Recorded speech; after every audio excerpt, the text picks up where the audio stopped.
या सागसब्जी हामीले organic organic खाइन्छ, औषधि पनि हालिँदैन। जुन चाहिँ यही तरकारी खान पुगिरहेको छ हामीलाई। कसले फलाएको त? मैले फलाएको नि, कसले फलाउँछ र? मैले फलाएको तरकारी बोली, यो मकै बोली हो नि, राम्रो खालको मकै बोली एकदम टेस्टी खानलाई, झोल हालेर खानलाई पनि मजाले झोल हालेर खानलाई लिन्छ, टेस्टी हुन्छ। यति राम्रो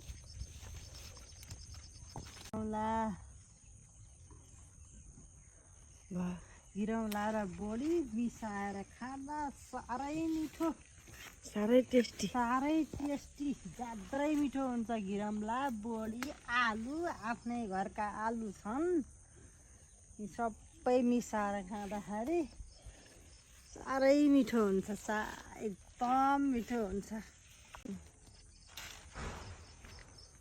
एकदम गाउँको अर्ग्यानिक खानेकुराहरू, गाउँका अर्ग्यानिक खानेकुराहरू यस्तो राम्रोसँग फलाएकी छु मैले। टिपी खान पाइने आफ्नै घरका, बजारतिर खुरु झोला लिएर जान नपर्ने, घरमै बसी खान पाइने